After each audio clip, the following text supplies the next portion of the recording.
Hallelujah. Praise the Lord. माझ्या प्रियानो, आपण प्रगटीकरणाच्या पुस्तकाचा अभ्यास करत आहोत ख्रिस्ती विश्वासी मंडळीमध्ये. आणि आपण ह्या वेळेस वाचूया प्रगटीकरणाचं पुस्तक पहिला अध्याय आणि 12 वचनापासून पुढे आपण वाचूया. माझ्या बरोबर बोलत असलेली वाणी कोणाची हे पाहण्यास मी मागे वळालो. मागे वळून पाहतो तो सोन्याच्या 7 समया आणि त्या समयाच्या मध्यभागी मनुष्याच्या पुत्रासारखा पायघोळ वस्त्र परिधान केलेला आणि छातीवरून सोन्याचा पट्टा बांधलेला असा कोणी एक माझ्या दृष्टीस पडला. त्याचे डोके व केस बर्फासारख्या पांढऱ्या लोकरीसारखे पांढरे होते. त्याचे डोळे अग्नीच्या ज्वालेसारखे होते. त्याचे पाय जणू काही भट्टीतून काढलेल्या जळजळीत सोन पितळीसारखे होते आणि त्याची वाणी अनेक जलप्रवाहाच्या ध्वनीसारखी होती. त्याच्या उजव्या हातात 7 तारे होते.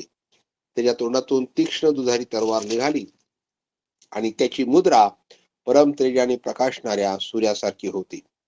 मी त्याला पाहिले तेव्हा मी मेल्यासारखा त्याच्या पायाजवळ पडलो. मग त्याने आपला उजवा हात माझ्यावर ठेवून मला म्हटले, भिवू नको. जो पहिला व शेवटला, जो जिवंत तो मी आहे. मी मेलो होतो, तरी पहा मी युगाने जिवंत आहे आणि मरणाच्या वादोलोकाच्या किल्ल्या माझ्या जवळ आहेत. म्हणून जे तू पाहिले व जे आहे यानंतर जे होणार ते लिहून ठेव. जे 7 तारे तू माझ्या उजव्या हातात पाहिले त्याचे आणि सोन्याच्या त्या 7 समयाचे गुज हे आहे. ते 7 तारे हे 7 मंडळाचे दूत आहेत आणि 7 समया या 7 मंडळ्या आहेत. आपण प्रार्थना करूया. हे आमच्या प्रिय प्रभू परमेश्वर देवा, तुझं पवित्र वचन आम्ही ऐकलं आहे. आम्ही तुला विनंती करतो की पवित्र आत्म्याच्या द्वारे आम्हाला प्रभू हे तू समजावून सांग. आम्हाला तू आशीर्वाद दे. येशू प्रभूच्या नावात मागतो. आमेन. तर या ठिकाणी मी पाहतो माझ्या प्रियानो की योहान त्या ठिकाणं पात्म नावाच्या बेटावर असताना प्रभूच्या दिवशी आता 10 वर्षात सांगितले बघा, प्रभूच्या दिवशी मी आत्म्याने संचलित झालो. या ठिकाणी आम्ही पाहतो की प्रभूचा दिवस म्हणजे कोणता दिवस, तर प्रभुवारचा दिवस. प्रभुवारचा दिवस म्हणजे सप्ताहाचा पहिला दिवस, म्हणजे आजचा दिवस, प्रभुवारचा दिवस. आणि ह्या दिवशी प्रभू येशू ख्रिस्त मरणावर विजयी झाला, तो पुनरुत्थित झाला, नाही का. ह्या दिवशी तो आत्म्यानं संचलित झाला. किती सुंदर साक्ष आहे की प्रभू येशूच्या दिवशी, प्रभुवाच्या दिवशी, रविवारच्या दिवशी तो आत्म्यानं संचलित झाला. माझ्या ख्रिस्ती भावांनो, बहिणींनो, प्रभुवाच्या दिवशी म्हणजे रविवारच्या दिवशी म्हणजे पुनरुत्थानाच्या दिवशी आपण आत्म्यानं संचलित होणं फार महत्वाचं आहे, नाही का.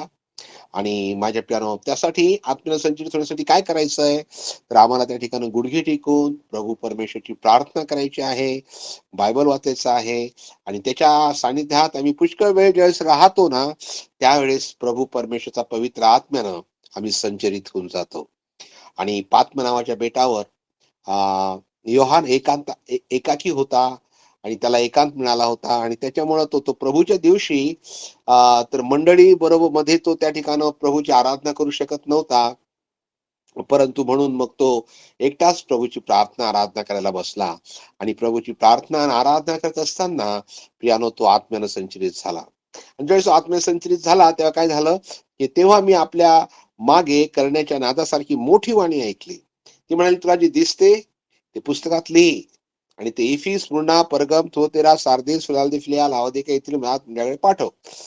पवित्र आत्म्याने ज्यावेळेस आम्ही परिपूर्ण होतो, संचलित होतो, त्यावेळेस आम्हाला आमचे कान उघडतात, आमचे डोळे उघडतात आणि आम्हाला सेवा प्राप्त होते. हे आम्ही मागच्या वेळेस पाहिलं. आता माझ्या प्यानो 12 वचनात लिहिले आहे की माझ्या बरोबर बोलत असलेली वाणी कोणाची पाहण्यास मी मागे वळालो. मागे वळून पाहत तो सोन्याच्या 7 समया आणि त्या समयाच्या मध्यभागी मनुष्य पुत्रासारखा पायघोळ वस्त्र परिधान केलेला, छातीवरून सोन्याचा पट्टा बांधलेला असा कोणी एक माझ्या दृष्टीस पडला. त्यांनी काय पाहिलं, मागे वळून पाहिलं, त्याने सोन्याच्या 7 समया दिसल्या त्याला. आणि समयी हे या ठिकाणं मंडळीकडे निर्देश करतं. कारण आम्हाला माझ्या प्यानो 20व्या वचनामध्ये प्रभू येशूने सांगितलेलं आहे, जे 7 तारे तू माझ्या उजव्या हातात पाहिले त्याचे आणि सोन्याचे त्या 7 समयाचे गुज हे आहेत. ते 7 तारे 7 मंडळाचे दूत आहेत आणि 7 समय 7 मंडळे आहेत. मंडळी हे समयीचं दर्शक आहे माझ्या प्यानो. आणि ते सोन्याचं आहे. सोनं हे देवत्वाकडं दर्शविते. आणि म्हणून आम्ही पाहतो की मंडळीची उत्पत्ती ही देवापासून होते. मंडळीची स्थापना देवापासून होतो, नाही का? मग प्रभू येशूंनी म्हटलेलं आहे की मी आपली मंडळी खडकावर स्थापित करीन आणि तिच्या पुढे अधोलोकाच्या द्वाराचं काही चालणार नाही. मंडळी स्थापण्याचं काम हे कोणी मनुष्य करू शकत नाही प्रियानो. ते काम प्रभू येशू ख्रिस्त करतो, नाही का? आणि म्हणून ती सोन्याची आहे. हा, तिची उत्पत्ती ही जी आहे, ओरिजिन जी आहे ती देवापासून आहे. प्रभू येशू त्याची मंडळी स्थापन करत आहे. आणि म्हणून मंडळी 7 समया त्याला दिसल्या. 7 मंडळीचं ते दर्शक आहे आणि त्या सोन्याच्या आहेत.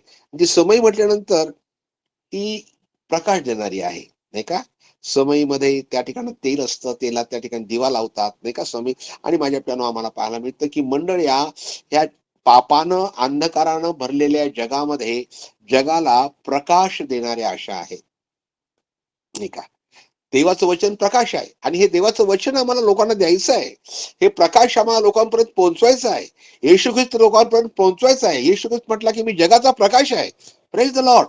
आणि हा प्रकाश आम्हाला द्यायचा आहे माझ्या प्यानो. पण त्यासाठी आमच्या समयीमध्ये पवित्र आत्म्याचं तेल हवं आहे. आणि म्हणून माझ्या भावांनो, बहिणींनो, तुमच्या जीवनामध्ये पवित्र आत्म्याचं तेल, पवित्र आत्मा तुमच्या जीवनामध्ये असणं फार आवश्यक आहे. आम्ही पाहिलं जगाचा आत्मा आणि भीतीचा आत्मा आणि नाही का, परंतु आम्हाला प्रभू परमेश्वर देवापासून आलेला आत्मा पाहिजे, नाही का? आणि हा पवित्र आत्मा ज्यावेळेस आमच्यामध्ये असतो त्यावेळेस आम्ही माझ्या प्यानो पापानं भरलेल्या, पापाच्या अंधकारानं भरलेल्या जगामध्ये आम्ही खऱ्या अर्थानं प्रकाश देऊ शकतो. आणि म्हणून मंडळीचं काम काय आहे? मंडळीचं काम काय आहे? आज या जगामध्ये मंडळी आहेत, नाही का? आमच्या शहरामध्ये मंडळी आहेत. या मंडळाचं काम काय आहे? तर प्रकाश द्यायचा. प्रकाश काय आहे? देवाचं वचन. प्रकाश काय आहे? प्रभू येशू ख्रिस्त. प्रकाश काय आहे? आमचे सत्कृत्य, नाही का? हे आम्हाला या जगाला द्यायचं आहे माझ्या प्यानो. आणि ते आमचं काम आहे. त्यासाठी आमची निर्मिती झालेली आहे, हे लक्षात ठेवा. आणि जे येशूच्या रक्ताने विकत घेतलेले आहेत ते सर्व देवाची मंडळी आहे, बरं का? त्यानंतर आम्ही पाहतो की त्या सोन्याच्या 7 समया आणि त्या समयाच्या मध्यभागी मनुष्याचा पुत्र प्रभू येशू ख्रिस्त हा मंडळीच्या मध्यभागी आहे. आपल्याला सेंट्रल पॉइंट प्रभू येशू ख्रिस्त हा महत्वाचा भाग मंडळीमध्ये आहे. मंडळांमध्ये प्रभू येशूला स्थान नाही आहे. तिथं राजकारण आहे, भांडणं आहेत, कोर्ट कचेऱ्या आहेत. परंतु प्रभू येशू ख्रिस्त त्या ठिकाणी मी पाहतो की त्या 7 समयांमध्ये उभा आहे. ते दीपस्तंभ वेगळा, ते दीपस्तंभामध्ये 7 समया त्या ठिकाणी एकमेकाला जोडलेल्या होत्या. पण या ठिकाणी ह्या 7 समया ज्या आहेत वेगवेगळ्या आहेत, इंडिपेंडंट आहेत. प्रत्येक मंडळी वेगळी आहे, इंडिपेंडंट मंडळी आहे. हा, असं नाही की त्या मंडळ्या त्याच्या मंडळावर बिशप आहे, बिशपवर सुपरिटेंडेंट आहे. नाही नाही नाही नाही, इंडिपेंडंट मंडळी आहेत त्या. आणि मग त्या त्या मंडळ्या ज्या आहेत त्या मंडळ्या आम्हाला पाहायला मिळतं 7 समयाचं दृष्टांत आहे ते. आणि त्यांच्या मध्यभागी येशू आहे. आमच्या सर्व गोष्टींच्या मध्यभागी येशू पाहिजे. आमच्या जीवनाचा मध्य प्रभू येशू जर असेल ना, तरच त्या ठिकाणी खऱ्या अर्थानं माझ्याकडून आमचं जीवन सुरळीत राहू शकतं.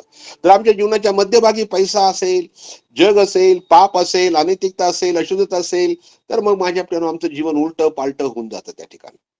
आणि म्हणून केंद्रबिंदू आणि मध्यबिंदू आणि महत्वाचा बिंदू प्रभू येशू ख्रिस्त आमच्या जीवनामध्ये आहे, तरच माझ्या प्यानो आमचं जीवन. आणि म्हणून मंडळी, प्रत्येक मंडळीच्या मध्ये येशू ख्रिस्ताला प्रथम स्थान. कोणत्या मनुष्याला नाही, प्रभू येशूला प्रथम स्थान. प्रभू येशूच्या गौरवासाठी प्रत्येक गोष्ट करायची आहे, माणसाच्या गौरवासाठी नाही करायची. कोणत्या माणसाचं, पाळकाचं किंवा बिशपचं नाव नाही व्हायचं, नाही. प्रभू येशूचं नाव त्या ठिकाणी उंच केलं गेलं पाहिजे, कारण तो केंद्रस्थळी आहे त्या ठिकाणी. आणि आम्हाला पाहायला मिळतं की त्या ठिकाणं 13 वचन, आणि त्या समयाच्या मध्यभागी मनुष्याच्या पुत्रासारखा पायघोळ वस्त्र परिधान केलेला. पायघोळ वस्त्र, त्या ठिकाणी प्रभू येशूचं जे वस्त्र आहे हे पायघोळ आहे. संपूर्ण शरीर आच्छादून टाकणार पायघोळ, हे परिपूर्णतेकडे आम्हाला निर्देश करतं प्रियानो, नाही का? प्रभू येशूचं जीवन हे परिपूर्णपणे पवित्र होतं. प्रभू येशू ख्रिस्त आम्हाला पवित्र सांगतो त्याच्या पूर्णतेतून तुम्हाला कृपेवर कृपा मिळालेली आहे. प्रभू येशू ख्रिस्तामध्ये आम्हाला पूर्णता प्राप्त झालेली आहे. हे परिपूर्ण जीवन हे पायघोळ वस्त्र आम्हाला त्या ठिकाणी माझ्या प्यानो प्रदर्शित करतं. प्रभू येशू ख्रिस्त पूर्णपणे पवित्र जीवन जगल्या जगामध्ये, नाही का? हा, पायघोळ वस्त्र. आजकाल आम्ही पाहतो की पायघोळ वस्त्र नाही घालत कोणी. आपलं सगळं बहुतेक शरीर उघडं ठेवणारी वस्त्र आजकाल घालतात. परंतु देवाच्या लोकांनो, आपले वस्त्र नेहमी पायघोळ असलं पाहिजे, नाही का? आपले निपरे मांड्या उघडे ठेवणारे, पाय उघडे ठेवणारे वस्त्र नको आहेत. Praise the Lord. त्या ठिकाणी आम्ही पाहतो की प्रभू येशू ख्रिस्त पायघोळ वस्त्र परिधान केलेलं आहे, छातीवरून सोन्याचा पट्टा बांधलेला. Praise the Lord. छातीवरून सोन्याचा पट्टा सर्वसाधारण कोणीही मनुष्य बांधत नाही, तर ते फक्त राजे लोकच फक्त ते बांधतात. प्रभू येशू ख्रिस्त राजांचा राजा आणि प्रभूंचा प्रभू, सगळ्या विश्वाचा तो अधिपती आहे. त्याच्याकडे ते निर्देश करतं माझ्याकडे. या छातीवरून सोन्याचा पट्टा. Praise the Lord. आणि त्यानंतर तो दृष्टीस पडला आणि त्याचे डोके व केस बर्फासारख्या पांढऱ्या लोकरीसारखे पांढरे होते. प्रभू येशू ख्रिस्ताचे डोकं देखील पांढरं होतं, केस पांढरे होते. पांढरा हा रंग जो आहे, हा स्वच्छतेकडं, शुद्धतेकडं, पवित्रतेकडं निर्देश करतो. प्रभू येशू ख्रिस्ताचे डोकं म्हणजे त्या ठिकाणं त्याचे विचार, त्याच्या कल्पना, त्याचं मन पूर्णपणे पवित्र, शुद्ध असं आहे. हे आम्हाला डोक्याचे केस पांढरे शुभ्र लोकरीसारखे आहेत. आम्हाला पाहायला मिळतं, पांढरे केस झाले की आम्ही म्हणतो वार्धक्याकडे मनुष्य झुकला. आणि मग याचा अर्थ असा होतो का प्रभू येशू ख्रिस्त म्हातारा झाला? नाही. ते पांढरे केस जे आहे, ते आम्हाला प्रभू येशू ख्रिस्ताच्या माझ्या प्यानो ज्ञानाकडं आणि त्याच्या माझ्या प्यानो अनुभवाकडे निर्देश करतात. दानिएलानं देखील प्रभू येशू त्या भूतलावर जन्मण्याच्या अगोदर 600 वर्ष अगोदर त्यानं माझ्या प्यानो दृष्टांत पाहिला होता. बघा, दानिएलचं पुस्तक त्याचा 7वा अध्याय आणि त्याचं 9वं वचन. मी पाहत असता आसने मांडण्यात आली आणि एक पुराण पुरुष आसनारूढ झाला. त्याचा पेहराव बर्फासारखा पांढरा होता. त्याच्या डोक्याचे केस स्वच्छ लोकरीसारखे होते. त्याचे आसन प्रत्यक्ष अग्निज्वाले समान होते व त्या आसनाची चक्रे दगदगीत अग्निरूप होती. या ठिकाणी प्रभू येशू ख्रिस्ताला पुराण पुरुष आणि त्याचा पेहराव बर्फासारखा पांढरा होता. डोक्याचे केस स्वच्छ लोकरीसारखे त्या ठिकाणी आम्हाला त्या ठिकाणं पाहायला मिळतात. आणि या ठिकाणं देखील योहानानं तेच प्रगटीकरण त्याला झालेलं आहे, नाही का? आणि म्हणून योहानाला नवीन कराराचा दानिएल म्हटलेला आहे माझ्या प्यारो, नाही का? त्याचं डोकं आणि केस म्हणजे ते केस आणि ते डोकं, ते पांढरे शुभ्र लोकरीसारखं जे आहे, ते प्रभू येशू ख्रिस्ताचं त्या ठिकाणी अनुभव, त्याचं त्या ठिकाणं पूर्णत्व, त्यानंतर त्याचं ज्ञान, त्याची मॅच्युरिटी आणि त्याची परिपक्वता याकडे निर्देश करते. येस, नाही का? नंतर मग त्याचे डोळे अग्नीच्या ज्वालेसारखे होते. Praise the lord. प्रभू येशू ख्रिस्ताचे नेत्र माझ्या प्यानो भूतलावर असताना प्रभू येशू ख्रिस्ताच्या डोळ्यामध्ये नेहमी अश्रू असायचे. कारण प्रभू येशू ख्रिस्ताला सगळे लोक इरम्या संदेष्ट म्हणायचे. प्रभू येशू ख्रिस्ताने विचारलं 16व्या अध्याय मत्ते कृष्णवर्तमानामध्ये, लोक मला कोण म्हणून म्हणतात? त्यावेळेस त्यांनी सांगितलं की कोणी तुम्हाला बाप्तिस्मा योहान म्हणतात, कोणी तुम्हाला इर्म्या म्हणतात, संदेष्टा. इर्म्या का बरं म्हणतात माहितीये का? कारण का इर्म्या हा संदेष्टा रडणारा संदेष्टा होता. सारखं आपल्या लोकांसाठी, यरूशलेमसाठी तो अश्रू ढळायचा. आणि मग प्रभू येशू ख्रिस्त देखील लोकांचं दुःख पाहून त्या डोळ्यामध्ये अश्रू यायचे. हो, प्रभू येशू ख्रिस्त रडत राहायचा आणि त्याच्यामुळे ते लोक पाहायचे आणि म्हणून लोक म्हणायला लागले की तो हा इर्मय आहे. माझ्या प्यारो, प्रभू येशू तर लोकांच्या दुःखानं, कष्टानं, आजारानं दुःखी झाला. हो, प्रभू येशू तर कळवळ्यानं भरून जायचा. प्रभू येशू रात्र रात्र त्या लोकांसाठी प्रार्थना करायचा. प्रभू येशू त्याच्या डोळ्यामध्ये नेहमी अश्रू असायचे. परंतु आज आम्ही प्रभू येशू त्याला मोठ्या गौरवाच्या अवस्थेमध्ये बघत आहोत आणि प्रभू येशू डोळे आता हे अग्नीसारखे आहेत. आज तो तारणारा आहे, आज तुमच्या रडत आहे, पण उद्या तो तारणारा म्हणून ज्यावेळेस येईल त्यावेळेस त्याचे डोळे माझ्या प्यानो अग्नीसारखे राहतील. त्या डोळ्यातून, त्या अग्नीच्या डोळ्यातून माझ्या प्यानो अंधारात काय कोलेल्या गोष्टी आहेत त्या सगळ्या उघड्या वागड्या होतील माझ्या प्यानो. येशू समोर कोणीच त्या ठिकाणी लपवाछपवी करू शकणार नाही, लबाडी सांगू शकणार नाही माझ्या प्यानो. त्याच्या दृष्टीतून माझ्या प्यानो कोणती गोष्ट सुटणार नाही. पवित्र शास्त्रामध्ये एक वचन आहे, इब्री लोकास पत्र 4 अध्याय 13 वचन.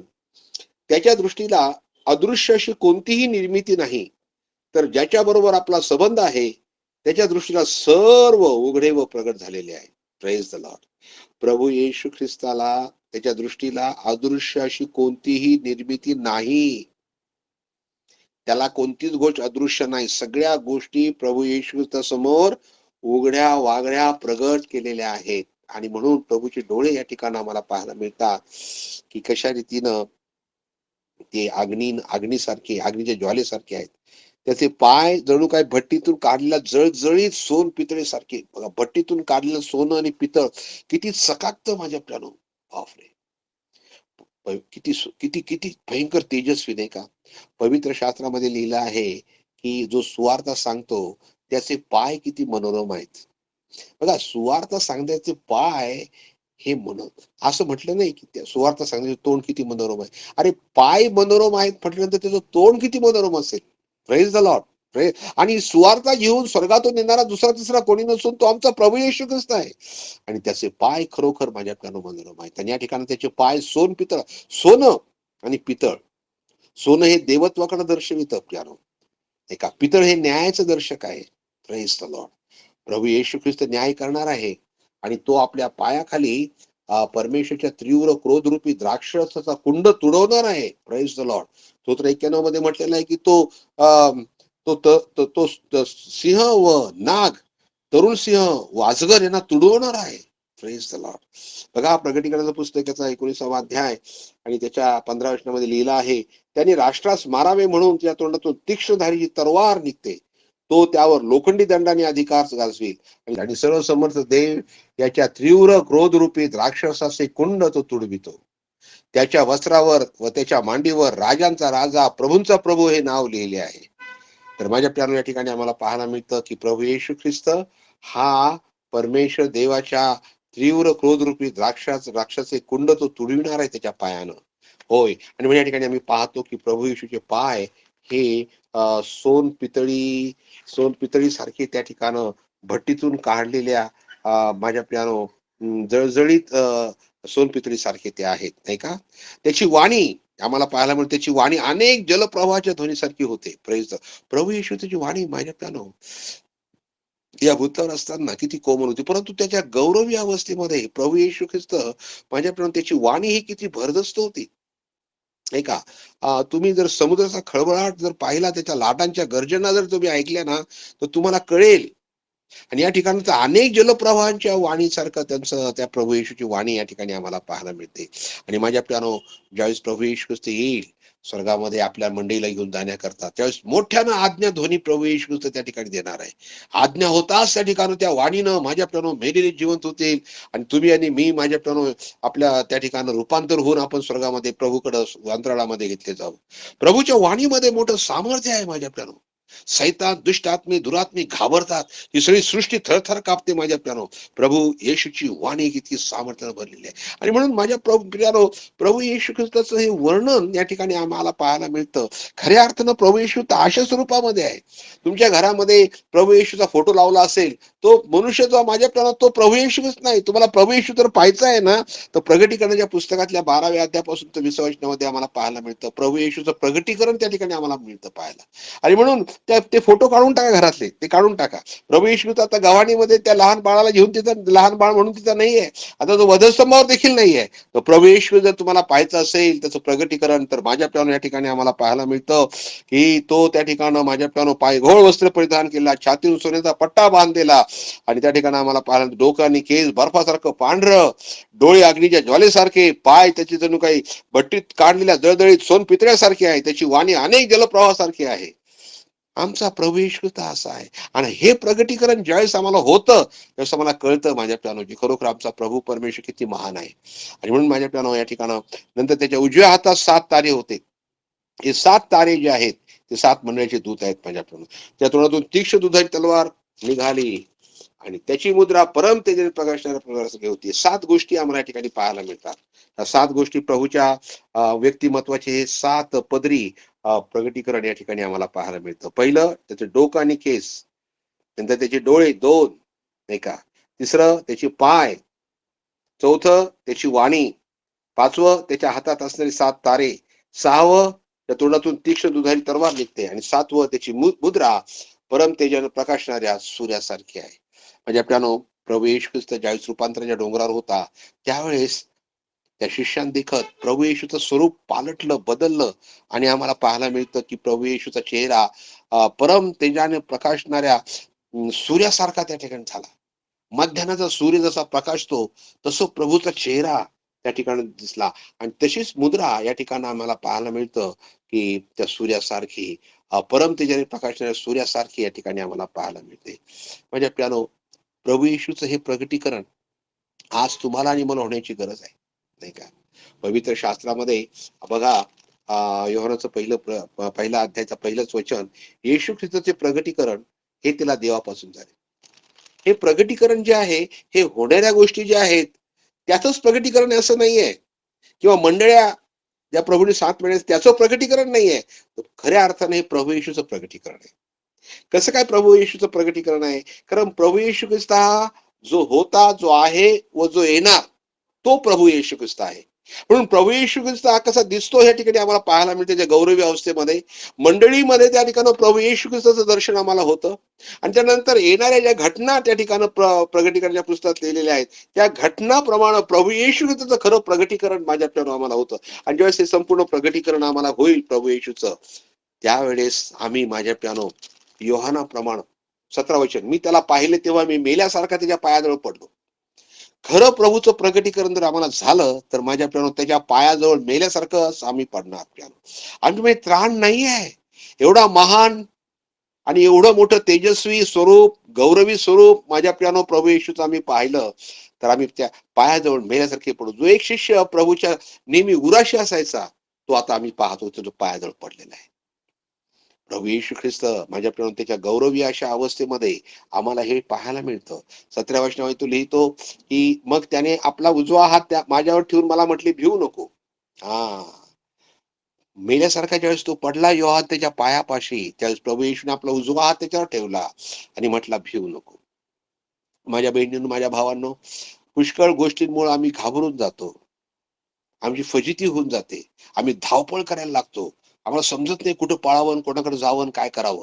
एवढे आम्ही घाबरलेलो असतो, मृत्वच झालेलो असतो, नाही का? पण अशा परिस्थितीमध्ये आम्हाला प्रभू येशू काय म्हणतो माहितीये का? भिवू नको. तो भिवू नको याचे किती कारण आहेत? याचे कारण माझ्या प्यानो 4 कारण आहेत. पहिलं कारण, आम्ही का बरं भ्यायचं नाही? कारण जो पहिला व शेवटला तो प्रभू येशू आहे. सुरुवात आणि शेवट प्रभू येशू आहे. त्याला सुरुवात नाही, त्याला शेवट नाही, तो पूर्णपणे पहिला आणि शेवटला आहे. Praise the Lord. म्हणून आम्हाला काय करायचं नाही, भ्यायचं नाहीये. त्याला आमच्या प्रत्येक गोष्टीची माहिती आहे. आमचा प्रारंभ आणि आमचा शेवट त्याला माहित आहे.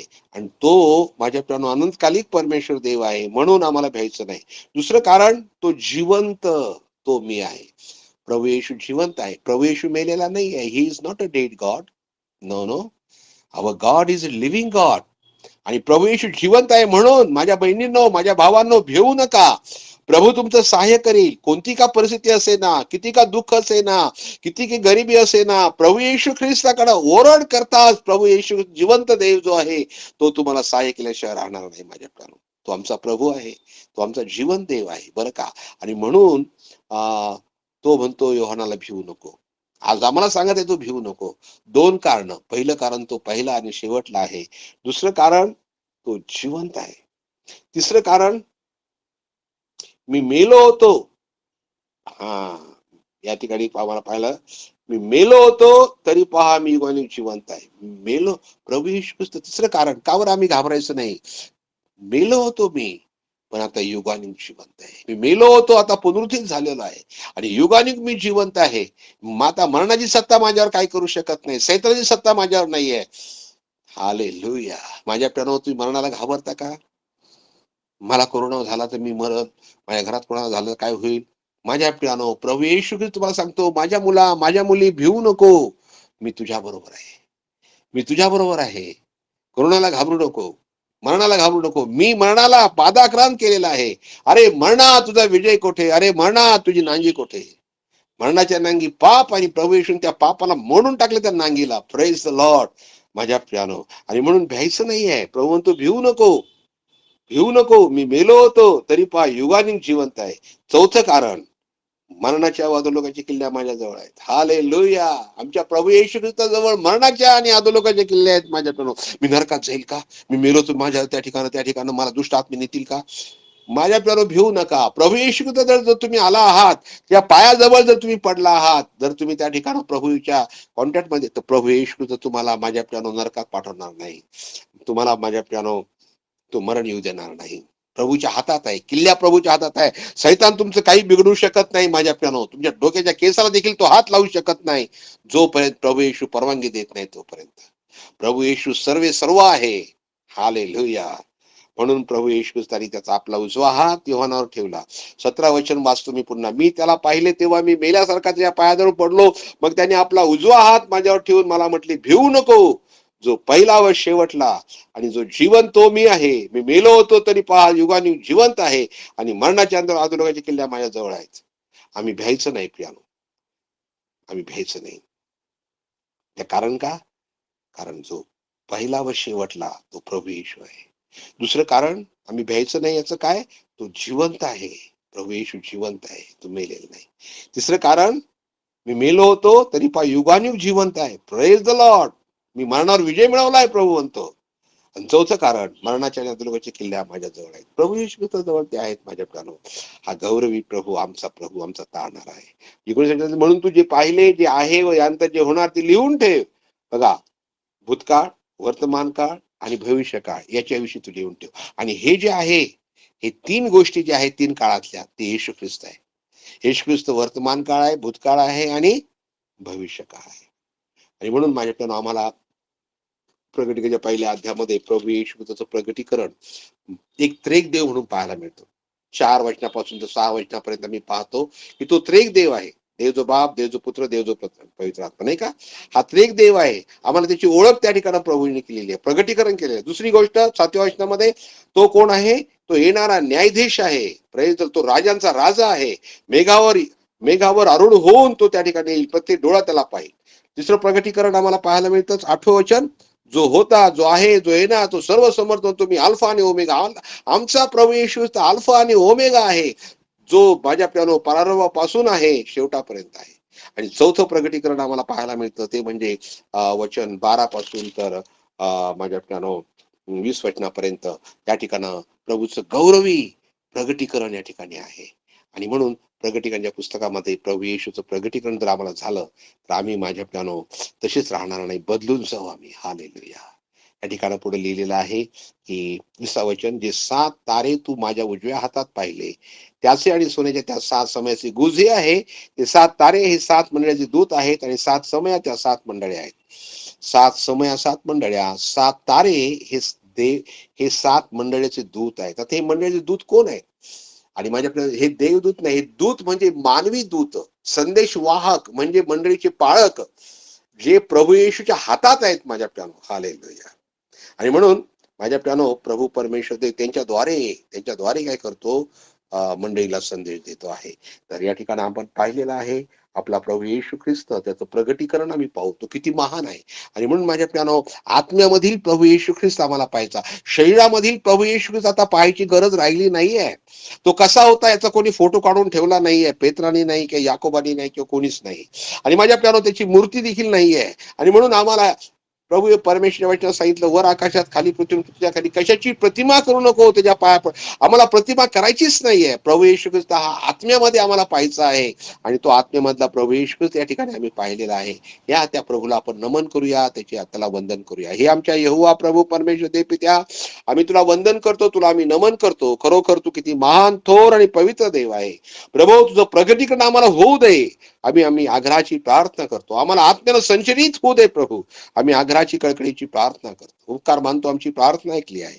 येशू प्रभूच्या नावात मागतो. आमेन, आमेन, आमेन. माझ्या प्रियानो, प्रभू तुम्हाला आशीर्वाद देव. मी पास्टर देवदत्त गायकवाड, ख्रिस्ती विश्वासी मंडळी अकोलाहून बोलत आहे. प्रभू तुम्हाला विपुल आशीर्वाद देव. प्रगटीकरणाच्या पुस्तकाचा रोज अध्याय 1 वाचायचा.